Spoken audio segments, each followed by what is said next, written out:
right, so good morning everyone. We're gonna go ahead and get started. Thank you so much for coming out today. I love seeing all these faces, some old and some new ones. For those that have not met me yet, my name is Elise. I am the president of the Functional Neurology Club here at Palmer. And today I'm just kind of here to introduce you to the world of functional neurology. So, just to start off with some introductions, like I said, I'm the president of the club and I am currently a Tri-4. Jackson right up here is our vice president and he is a Tri-6. And he's also currently pursuing the Carrick Institute's neurological diplomate, so he's a really great resource if you have questions for that. We also have some other officers in the back, Ben and Aaron, who are both in clinic along with Nick and Lane. So if you need anybody to see you in clinic, they are also great people to reach out to, especially because they can help teach you along the neurological path if that's where you want to specialize. And then Jada over here is our new officer in training, so we're really excited to have her on board as well. Other than that, Dr. Marcus back there, if you have not met him yet, is a delight, and he is our faculty advisor. Terrible. Yeah, that was a bribe, but he may pop in throughout the try to share some thoughts, and he might even do a presentation himself throughout the try. So next up, if you haven't already, go ahead and feel free to add any of our social media accounts. We're actually starting something new this trimester, and we're going to be filming every single club meeting to post on our YouTube account every week. So if you either miss a session that you thought sounded interesting, or if you just want to go back and look at something again for another time, you'll have access to all of that. And we're starting to add that to make this club a little bit more inclusive and open to everybody. And then we also have our GroupMe and our Instagram, which if you're not a part of and you didn't notice, every Thursday I'm going to post the meeting schedule for that Friday, so you know what to look forward to. If it's something you're super interested in, you make sure to add it to the calendar, and if it's not, you skip that week. It's no big deal. And I'll also always post any neuro seminars that are coming up, any boot camps. A lot of times the Carrick Institute or Richmond will have some really cool opportunities for us all, so I'll keep those posted as well. For our club schedule, don't marry this. It's not completely set in stone. Like I said, the reason for that social media is that I can post it and make sure you're up to date. But it is basically all set in stone, and all of those topics will be talked about. Some of the dates just might get mismatched a little bit. One of the amazing things about functional neurology is that if you didn't hear me talk about it at Club 4, or if you haven't heard my spiel yet, we're taking all of those things you learned from a book in Dr. King's class, Dr. Norcus's class, Dr. Gonzalez's class, and we're making it functional. We're making it applicable and practical. So almost every single session we will be getting hands-on with each other. We'll be getting a little bit more interactive to try to help put all those skills you're learning to good use, because a lot of times neurology can start to get a little just fired up in your brain, and it can be a lot. So we're trying to make it a little bit more practical and help you understand it in a more simpler level. We're also going to be having some collabs with other clubs for this try, which is really exciting. So we'll do some cranial nerve testing with the Applied Kinesiology Club in just a couple weeks. That'll be on August 23rd. We'll also be doing a concussion discussion with the Sports Council, and we'll be doing yoga for the mind with our very own Dr. Hodges. So he teaches movement sciences, and he's a really fun person to have around. So there is a lot to look forward to for this tribe. And like I said, every topic we go over will be on this list, but all the dates might get mixed up as we go forward. So, now to get into today's session, done with the housekeeping, we're finally going to focus on what functional neurology truly is and how it actually works. We're also going to have a demonstration of a full neurological exam by our incredible VP Jackson. So let's start getting into it. So what is functional neurology? Functional neurology is a specialty within chiropractic. As most of you know, if you've heard my spiel before, chiropractors are doctors of the nervous system in and of itself. Like, that is our core. So with that, functional neurology can be used really to focus on that relationship between the nervous system and the patient of a whole and their overall health. It's going to help integrate the principles of both chiropractic and neurology to help bring harmony to the system of the patient. Now, with that being said, functional neurology is not a chiropractic technique. When I say we're going to start getting hands-on with each other, I do not mean we are adjusting each other, because chiropractic techniques can be used, every single one of them. You can use Hobble, you can use Gonstead, you can use whatever you use. All of them can be used within functional neurology, because improvements with the spinal alignment and the function are obviously through adjustments, and those can be used. But functional neurology is also going to use targeted exercises and therapies along with rehabilitation that are designed specifically to enhance neural functioning and supporting the brain health. So that's what we're going to focus on the most in this club when we get interactive, is those targeted exercises and rehabilitation exercises.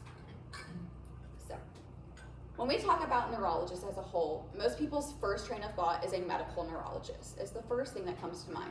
But within neurology, there's actually a few subspecialties. So medical neurologists are going to rely a lot more on the conventional methods of treatment. They're going to use more established medical treatments. So for example, for someone that suffers from chronic migraines, they may be sent to go see a neurologist, and they're going to be given a head CT. They're going to be given different medications like topiramate or sumatriptan, or even like Botox injections for prevention of migraines. They're using really more invasive techniques typically, and it's a little bit more black and white. You have migraines, let's solve the migraines. They're not always going to the root of the problem. Whereas a functional neurologist, on the other hand, are going to adopt a much more like integrative approach that's going to be aimed at optimizing brain functions, and is going to combine both traditional methods with alternative methods to treat not only the symptoms of the problem, but also the cause and the root of the problem. So going back to that migraine example, a functional neurologist may use nutritional supplements and lifestyle modifications, as well as cognitive rehabilitation to help rewire and treat the patient's entire nervous system. And we'll talk a lot more about migraines as we go on. We have a whole presentation designated for that, but it's just kind of the best example that I could give to help you understand that functional neurologists work much more on a gray scale and use a lot more techniques that are non-invasive, and we don't jump completely to take a pill, you'll feel better. So, however, when it comes to neurology, I don't want you to think medical neurologists are completely bad. Everybody has their own place, and they're both fantastic options, and we can even complement each other really well in working together with medicine and functional practitioners. But we also see a lot of similar patients, and that's why we work well together. It's not limited to migraines, but we have people with mental health disorders, depression, PTSD. We can help patients with movement disorders, especially as they get older and develop Huntington's or Parkinson's. And I think a lot of times when people talk about a specialty in chiropractic, people are like, oh, that's gonna cut my clientele in half. And I think what people don't realize is that it absolutely does not. In fact, it might even widen your scope. There are so many people, probably even in this room, that have a neurological issue they either know about or don't even realize that it's a problem that can be fixed, like ADHD or vertigo or even autoimmune diseases. We can help treat so many different things, and it really shows how vast our patient population truly is. So the real question that we really want to get to today is how? I keep saying all this, we can help them, we can fix them, but how? How is functional neurology truly treating these patients? What is that actual pathway? And the answer is neuroplasticity. So neuroplasticity is the ability of the brain to adapt by forming new neural connections throughout life. It's basically the idea that your brain can rewire itself. So it can do this both structurally and functionally. So structurally, the brain can actually change its physical structure by learning new skills. For example, you can trigger the formation of new synapses or neural connections in the brain, and that is actually going to increase the amount of gray matter volume in areas that involve that skill. So you can structurally make it bigger, which is kind of fun. And then functionally, the brain is also able to move functions and skills from one area of the brain to another. So this is why kind of people say, when you lose one sense, all your other senses grow stronger. That's kind of true.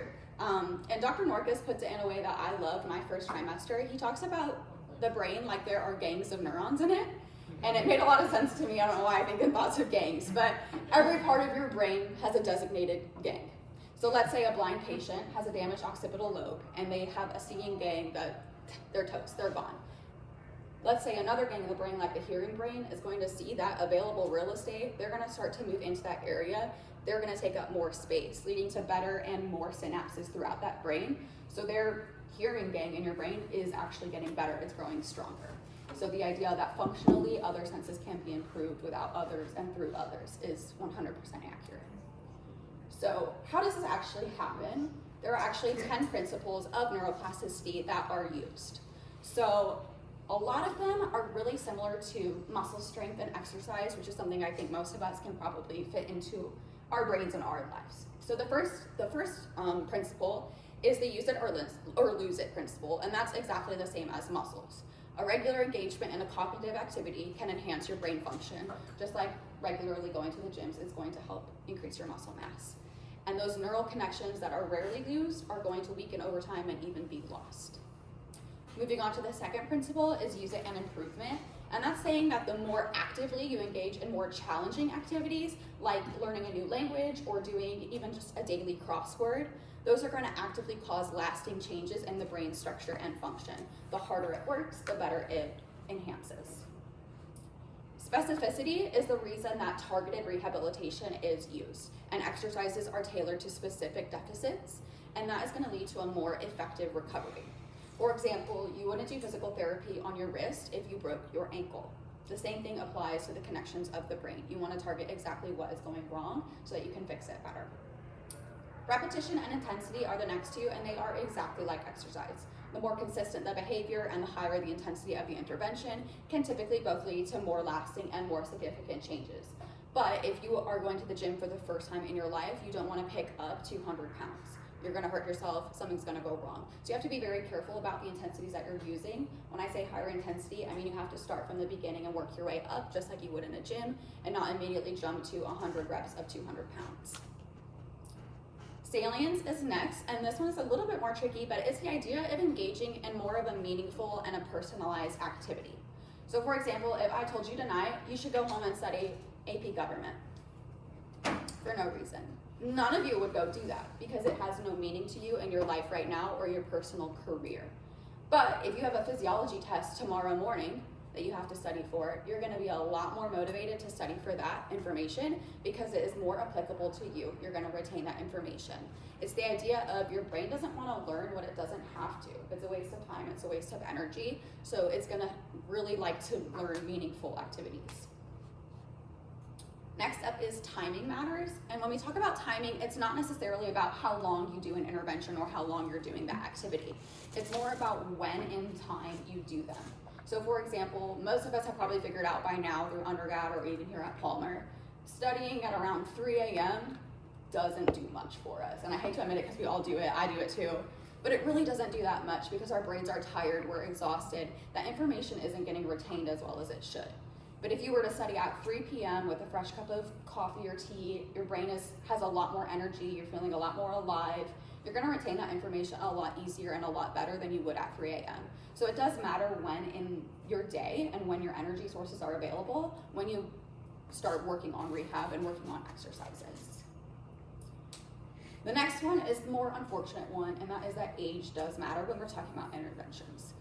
For example, it is a lot easier to learn a new language when you're a kid and going through that cognitive development and that critical period than to learn it as an adult.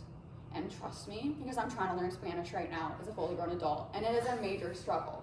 But I've been fluent in German since I was 10 years old because I learned it when I was 10, and my brain was still developing with it.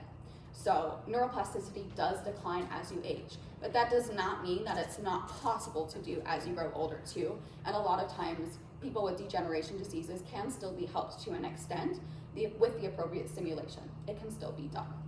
So finally, the last two are transference and interference, and they kind of go hand in hand. Transference is saying that the skills you learn in one activity can be easily transferred to another activity. So for example, people that are really strong problem solvers typically also tend to have a better memory because those skills go really hand in hand and are really closely related to each other. Whereas interference is exactly what it sounds like. Learning new pathways can also suppress and interfere with other pathways. So for example, most of us probably know our phone numbers completely by heart. If you were to switch phone carriers and you got a new phone number, it'd be really hard for you to originally grab that number because the old pattern's phone number is stuck in your brain. But eventually, as you grow and you get to know that new phone number, you're gonna start to forget the old one completely until you don't even remember it at all because that new pattern has interfered with it and suppressed the old one. That's kind of the same concept. So moving on, when we use all of these principles of neuroplasticity with our exercises, with our rehab, when we put it all to good use, we're gonna end up finding that central integrated state. And that central integrated state is really the optimal state we wanna find all of our patients in and where we wanna get people to. This is when your nervous system is effectively integrating and processing all of your information from your sensory functions, your motor, your cognitive sensations, and all of your functions at once. And this is what is creating that harmony that I talked about earlier in the patient and helping your body work as a whole completely in sync with your brain. So when it comes to how we're finding that central integrated state and where to start, we're actually going to start with the idea of hemisphericity for this club specifically. And hemisphericity is the idea that different sides of the brain are working at different times. So it's kind of like that old saying like right-handed people are left-brained. This is that concept. However, I don't want you to think this is 100% the rule all of the time, because it does not apply for every neural connection. At the end of the day, your brain is always working all of the time, all together. You can't just turn off one side of your brain when you feel like it. When I'm looking out at you, I can't just turn off my temporal lobe because I don't need to hear you. Everything is always working all at once. So do realize that as you go through with the concept of hemisphericity, but this is a good place to begin, and it can help us narrow down our treatments and help find that specificity and create more specific protocols to further help treatment and help really narrow down lesions in the patients, for example. So like I said, to the purpose of this club, we're gonna simplify it, and I'm gonna simplify it kind of to extremes because I don't wanna stress everybody out and say it's super complicated. But when we're talking about more conscious behaviors, like writing with your right hand, that is typically coming from the opposite side of the brain or the contralateral side of the brain. That's why you say right-handed people are left-brained, right? However, unconscious and involuntary behaviors, like a reflex, for example, are typically gonna fire from that same side of the brain or the ipsilateral side. So a good way to remember it is just by the alliteration. Conscious is contralateral, involuntary is ipsilateral. So the ipsilateral side, for example, could be like a reflex. If I were to put my right hand on a hot stove, my brain has to act very quickly to get me to move that hand. That sensory input doesn't have the time to cross all the way over and then all the way back down, or my hand's gonna be super burnt. It has to go quickly, so it takes the quickest route available and goes to the same side and goes, ah! And then 5 minutes later, you feel the heat hit you. So you'll end up finding the quickest route available. Like I said, the more complicated behaviors, the more you have to think about, have the time to cross over, and the ones that you can't really think about as much do not have the time to cross. So I know you probably have a lot of concepts kind of flying around your brain at this point, and I don't want to overwhelm anybody. Neurology can be a very hard subject. It is extremely complex, it's extremely convoluted. Like I said, your brain never turns off, and it is the control center for every single thing your body does. So it can get complicated really quickly. But I never want anybody in this club to ever feel overwhelmed, and that's why I'm here. So does anybody have any questions about anything I've said so far? Okay, so like I said, it's super complicated, but the more that you start applying these concepts, the better at it you'll be, just like with anything else. So the more that you come to club, the more that you ask questions in class, the easier it's going to become. And I'm never going to stand in front of this club and say every single person should get a diplomate in functional neurology. I understand it is not for everybody. That is a crazy suggestion to make. But because we are doctors of the nervous system, I do want to help open people's eyes and realize that you can use so much with neurology without ever specializing in it. Because the more you know about the nervous system, the easier it is for you as a chiropractor to realign that nervous system. So with all of that being said and done, I'm going to hand things over to Jackson, and he's going to be showing everybody a full neurological exam demonstration to help kind of get some sparks flying. And it's also going to be a nice preview of some of the different things that we'll be focusing on in this trimester going forward. So thank you all. Nina and Rachel. All right, so not exactly a full neurological exam, because one thing you'll learn, there's infinite things you can do, and it's going to be different for every single patient. But like she said, I'm just going to go over a couple different quick tests that you can do to kind of help you differentiate how you want to treat them. So first things first, we are just going to look at them. So just relax, shake it out, and just stand how you normally would. So you're going to learn in class, all right, we're going to look at their posture, we're going to look at their shoulder height, head tilt, like anterior head carriage, stuff like that. Functional neurologists, we're going to start by looking at their facial tone. And you're going to look at the upper half and lower half of their faces and see if you're going to compare side to side, see if there's any asymmetry. We're not making fun of you. But yeah. And what you're going to look for is one side drooping or not. So if the lower part of their face is drooping on one side, what should we do? Call 911 or ask them if they've had a stroke. That's what you would think. Actually, you can just adjust C1 and just send them home. kidding. Yes, they're having a stroke. They're having a stroke. Yeah. So, but if it's, so that'll be a problem. If they're having a stroke, it's their contralateral frontal lobe, and that's when their face is going to get droopy, but their forehead, they can still wrinkle their eyebrows.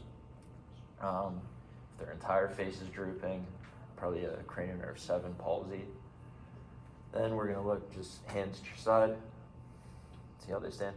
So people with, it's called a soft pyramidal weakness, which you can kind of start to differentiate which side of the brain is working and which side is hypofunctioning.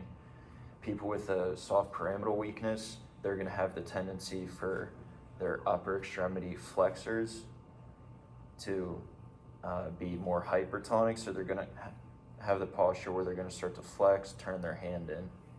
And then in the lower extremity, their posterior chain muscles are going to be overactive, so their feet, they may have that toe out. And in chiropractic, we learn toe out might just indicate their pelvis is off or something, but it could actually be a hemisphericity issue. So.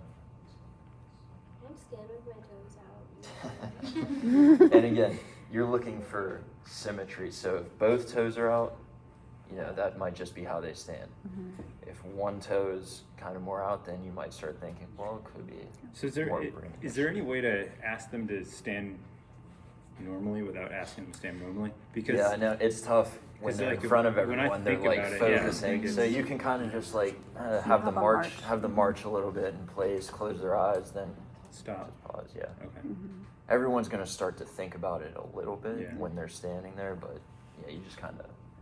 Nothing like neurology to make you super self-conscious, really. Yeah. All right. So, next thing we're gonna do, and we're gonna map their blind spots. If there's anything you take away from this, this is an excellent objective measure to see which side of their brain is functioning better than the other one. And it's not complete bullshit. I just did this in Norcus's class yesterday with my classmate, and it worked. So, do you want to do one? Do one? I'll walk you through it. And really, this is something, so it takes 2 minutes. As soon as your patient walks in the door, you map it, do your treatment, then before they leave, you map it again, see if you cause a change. So, Madam President. So, Madam President hands it over for a reason. one. So basically, how you're going to set this up, you're going to stand about 8 to 10 inches away. 10 inches. And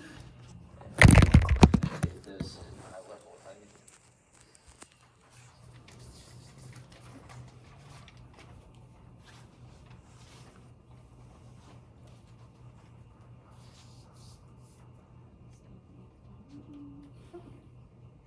I learned it's really hard to find tape around here. The school has tape. Here. Not really.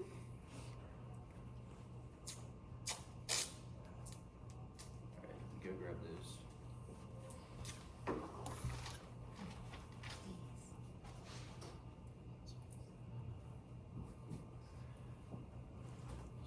Pen. Thanks. Someone have another pen, please. Alright. So basically, this one. Thank you.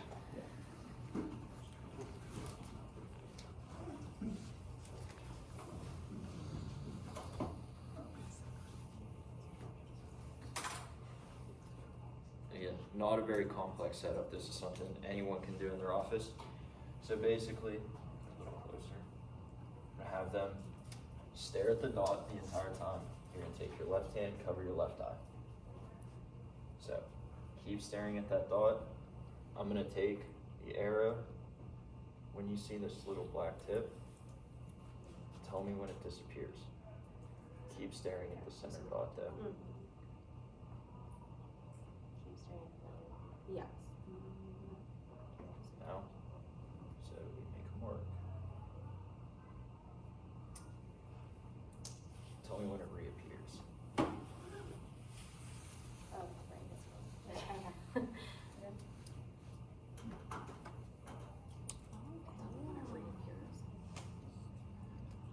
Now you go back to the center, go up and down. Let me see it. Yep.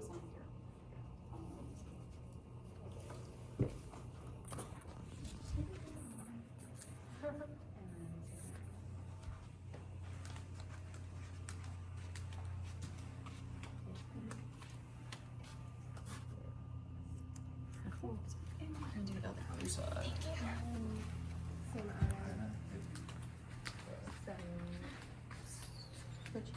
Whenever it disappears.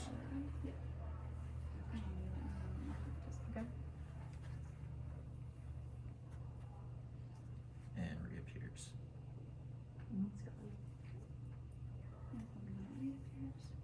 Reappears. And reappears.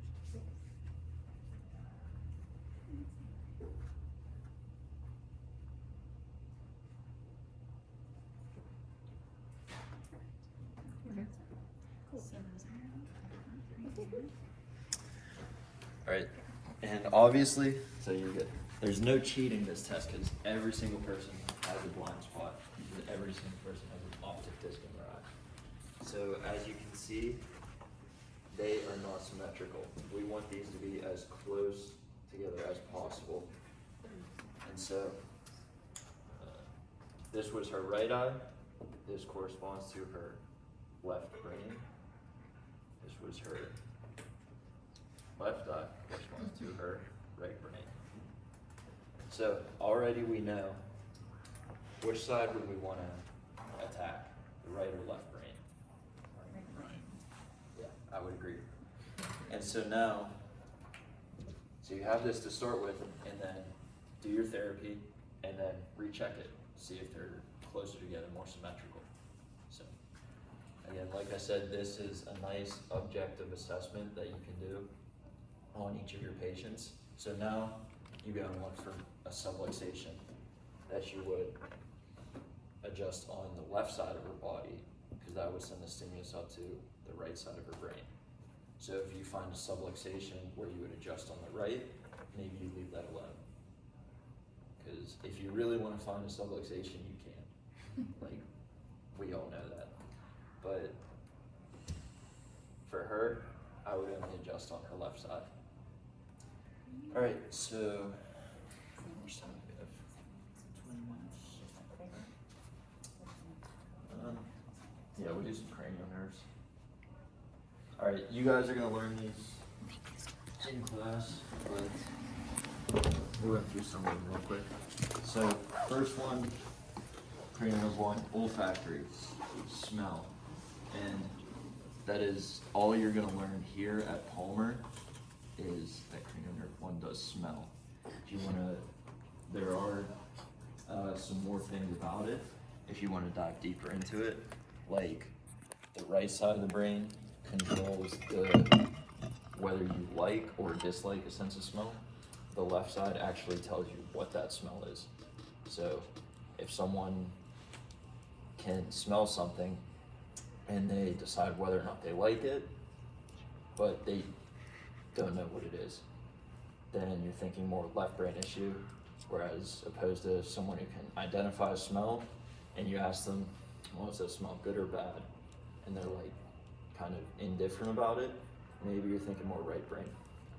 And another thing I learned, if your patient comes in and is only smelling like pungent odors, take it to the bank that they could be suffering from temporal lobe epilepsy. So I didn't bring anything in, but any trouble smelling? I'm assuming not. All right, so now we're gonna look at 2 and 3, the light optic nerve and oculomotor. So we'll just test their pupillary reflexes. And you just look at both sides, just look straight ahead. Good.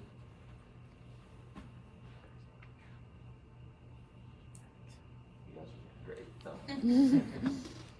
Alright, and we're looking for the speed, the symmetry, and speed, symmetry, and just if there's any type of fatigue associated. So now we'll look at some eye movements. So these are for 3, 4, and 6. So just follow my thumb. And again, they'll teach you like go in an H pattern, but you don't have to be a robot with it. You just kind of, as long as you get all the different areas. And you see when I go up, she doesn't like that. If you guys want to get closer and see this, there's a little bit of a beat in the nystagmus when I get. Yeah. No. So a lot of times when you're learning these in school, you do it because you have to. We really want you to get into the habit of really genuinely looking at the eyes and seeing what's happening. There are really minuscule movements that the eyes do, like nystagmus, like he said, which is like a little shaking of the eye, and it might even pulse or beat, and that's what's happening when she looks up to the left. One of her eyes is just doing a little beep beep. And that's all we're really looking for. So it's not like, oh yeah, they can look that way, because most people will be able to, but you're looking for those really tiny movements and details. What's that indicator of? That's a Russia for him. You're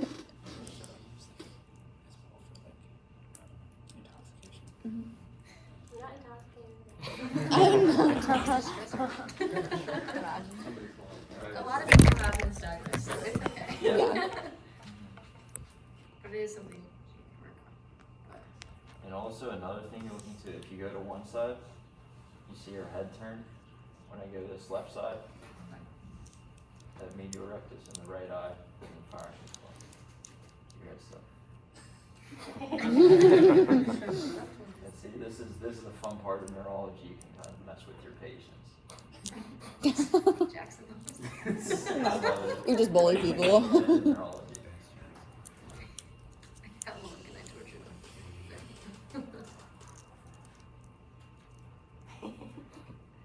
So, and as you're testing the different muscles, because you have superior oblique, lateral rectus for 6, superior obliques 4, lateral rectus 6, and then oculomotor does the rest. You can kind of see if you keep doing the same thing, does it start to break down fatigue?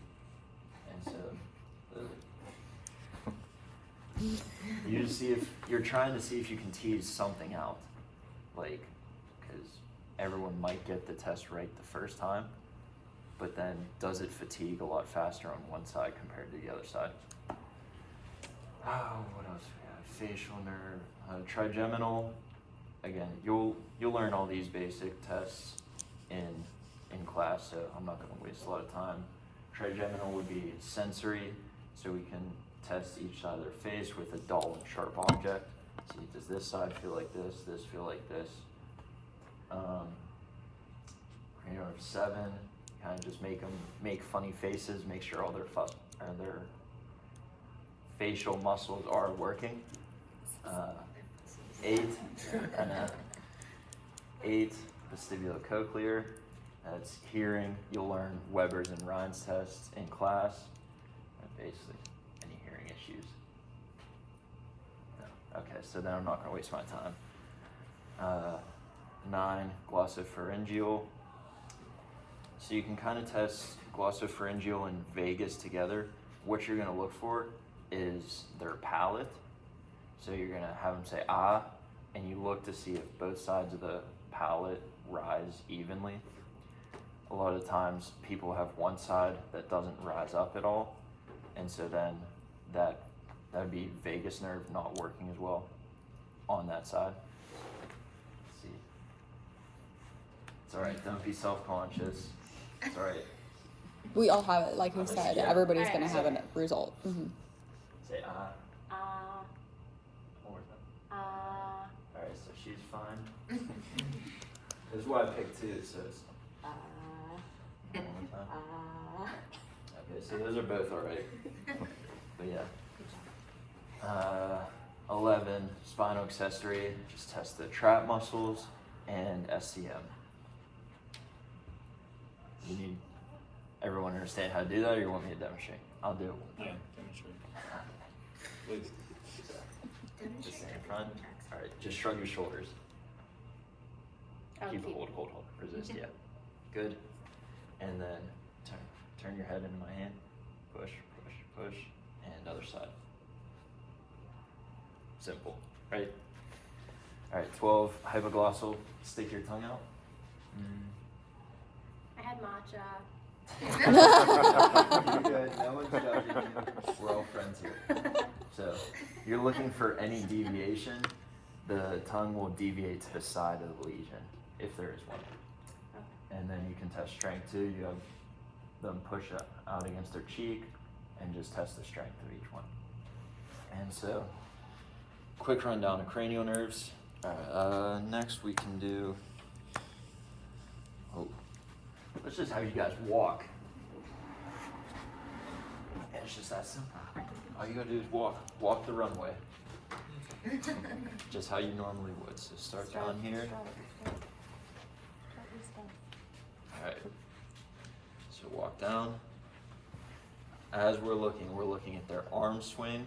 If one arm's swinging more than the other one, we're looking to see if they have some type of foot drop, which can indicate a spinal cord lesion. And anyone notice anything? Good.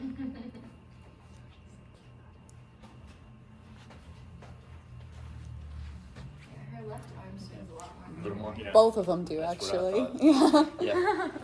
And that's what right side brain problem, which would make sense with that. Voila. Beautiful functional neurology. All right, so now How do you fix this? talk to Norcus. Yeah. Where's your for exams? Yeah. So now what we can do, so walking should be primarily controlled by your cerebellum. You've been walking most of your life. At this point, you shouldn't have to think about it. So it also integrates into the frontal lobe. So here's how we can kind of tease it out. As you're walking, I want you to say the months backwards. So go ahead, walk. Go ahead, walk, walk. Start walk, walk. Now look at that left arm. You see how you can tease that out? So she's using more of her frontal lobe than she should be as she's walking normally. And so now you give the frontal lobe a task to focus on something else, then that gait kind of breaks down. Go one more time. November, September, August, July. She's also kind of dragging her feet. All right, you're up. So Okay. now I want you, starting at 12, say 12 and then add 7. No, no. Yep. It's all right. That's why It's I'm all right. here. It doesn't matter if you get the numbers wrong. Just Okay. walk. Good. 12, 19. Good. What are the numbers? Come on, do math. Come on, do math. Go ahead. Do math. 26. What is it? What's the next number? After 26, Yep, what is it? it'll be in the 30s. All right. Anyone knows? I didn't see a whole lot of difference. Yeah. Mhm. Hers isn't too much different. Yeah. All right. So next test. I have a question about that. What's So up? what about for kids Kids, that probably wouldn't? you have to figure something else out. That's They why can there's a do more bunch of these simpler different like tests. tasks. They could do their do ABCs. math You could just have them count Any- normally because any just those little activity. things are going to fire up their brain because it's obviously not as advanced as ours. It's just so you're not focusing on walking. Okay. All right. This next But for one us, like, is ABCs a is pretty good natural at this cerebellar point, test to do gotta called fire it up. dystiotokinesia. So if you come on up, so all you're gonna do, you put your arms straight out. You're gonna turn both your hands back and forth, but as fast as you can. Good. Good. All the way over and back. So what we're looking for is the speed to see if a hand starts waving to us as it turns. Go faster, faster, faster, faster. Fast you can, fast you can. Don't even think about it. That's Just as do it. fast as they go. All right, you guys good? Anyone notice anything? Yeah, her left hand stayed kind of kept closing in as she was doing Yeah, it. she was waving to us with her left hand, more so than the right. It's all right. It's all right. Yeah, these two are both, I'm assuming, relatively healthy. We're not going to see some obvious, like, I don't know, abnormality. We're not expecting to see that in them.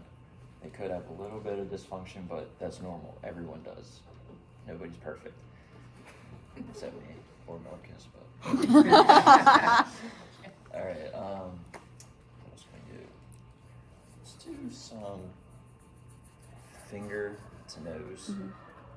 So hands out, close your eyes.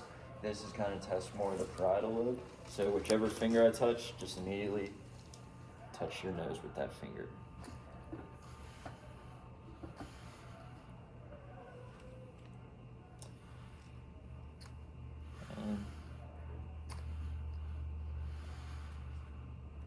And again, there's no set amount or super specific process to do this. You just do it. See if they're missing side to side. See if one side is better than the other, and stuff like. You guys are good.